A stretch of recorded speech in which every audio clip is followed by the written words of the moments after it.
ফের ভোটের আবহে মালদায় ধরা পড়ল দুই বাংলাদেশি অনুপ্রবেশকারী। মালদা টাউন স্টেশনে সন্দেহজনকভাবে ঘোরাঘুরি করার সময় দুই বাংলাদেশিকে পাকড়াও করল মালদা টাউন স্টেশনের জিআরপি। জানা গেছে, ধৃত দুই বাংলাদেশির মধ্যে একজনের নাম শফিকুল আলম, বয়স 38 বছর এবং অপরজনের নাম মোহাম্মদ সনি, বয়স 19 বছর। তাদের দুজনের মধ্যে একজনের বাড়ি বাংলাদেশের চাঁপাইনবাবগঞ্জ জেলায় এবং অপরজনের বাড়ি জামালপুর জেলায়। বৃহস্পতিবার বিকালের দিকে তারা মালদা টাউন স্টেশনের টিকিট কাউন্টারের সামনে সন্দেহজনকভাবে ঘোরাঘুরি করছিল। ওই সময় জিআরপি তাদের পাকড়াও করে। ধৃতদের প্রাথমিক জিজ্ঞাসাবাদের পর জানা যায়, তারা গত মঙ্গলবার কালিয়াচক কিংবা বৈষ্ণবনগর সীমান্ত এলাকা দিয়ে দালাল মারফত ভারতে অনুপ্রবেশ করে। এরপর তারা কাজের সন্ধানে মালদা টাউন স্টেশন থেকে চেন্নাই পাড়ি দেওয়ার উদ্দেশ্য নিয়ে স্টেশনে গিয়েছিল। তবে কাজের সন্ধানে নাকি অন্য কোনো উদ্দেশ্য রয়েছে তাদের, তা জানতে তদন্ত শুরু করেছে জিআরপি এবং তদন্তের স্বার্থে শুক্রবার জিআরপির তরফে ধৃতদের পেশ করা হয় মালদা জেলা আদালতে। দুপুরবেলা আমাদের প্ল্যাটফর্ম পার্টি আর এসওজি পার্টি ওদের কাছে খবর আসে যে বাংলাদেশ লোকগুলো মানে মহারাষ্ট্র থেকে ইন্ডিয়া এসে ট্রেনে উঠবে এরকম খবর আসে। তো ওটাই ওয়ার্কআউট করতে গিয়ে দুপুর 2:30 নাগাদ দুইজন ব্যক্তিকে আমরা ধরতে পারিয়েছি। তাদের জিজ্ঞাসা করে জানতে পারলাম যে ওরা ওদের বাড়ি হচ্ছে বাংলাদেশ।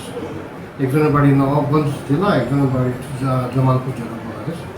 ওরা আসছিল এখানে মালদা টাউন স্টেশনে। ওরা এখান থেকে চেন্নাই যাওয়ার ট্রেন ধরে চেন্নাই যেত কাজের জন্য।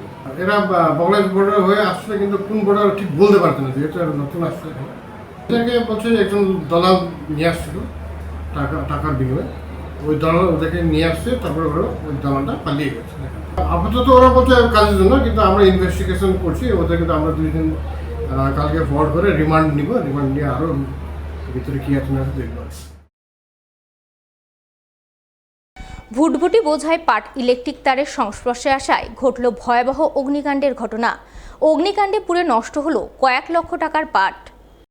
শুক্রবার দুপুরে ঘটনাটি ঘটেছে মালদার রতুয়া 1 নম্বর ব্লকের বালুপুর বেনাপাড়া এলাকায়। জানা গেছে, ওই এলাকার পাট ব্যবসায়ী মোহাম্মদ নজরুল ইসলাম এদিন ভুটভুটিতে পাট বোঝাই করে সেই পাট তার গোডাউনে মজুত করার উদ্দেশ্যে নিয়ে যাচ্ছিলেন।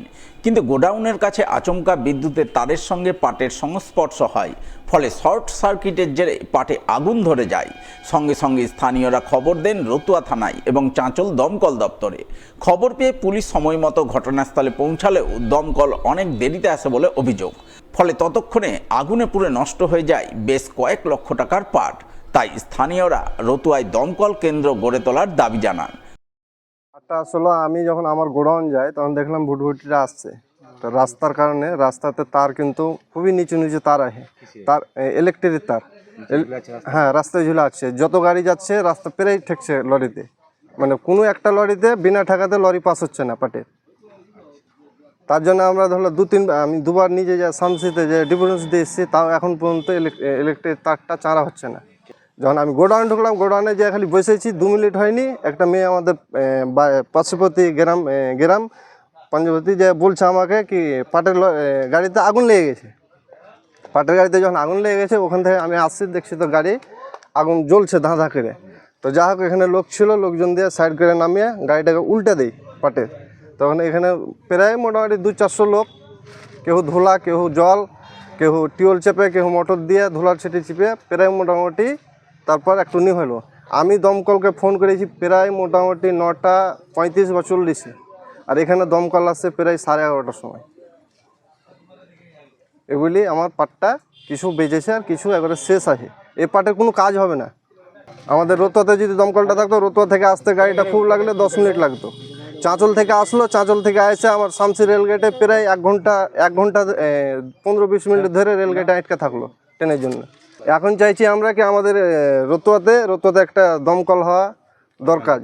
রাজ্য সরকারকে আমরা ট্যাক্স দিচ্ছি, একটা পাটের লরি যাচ্ছে 15,000, 16,000, 15,500, 14,000 টাকা করে রোডের ট্যাক্স নিচ্ছে। আমরা তো বিনা ট্যাক্সের ব্যবস্থা করছি না। আমাদের গোডাউনের ইন্স্যুরেন্স সব কিছু আছে, ইন্স্যুরেন্স দিচ্ছি বছরে বছর।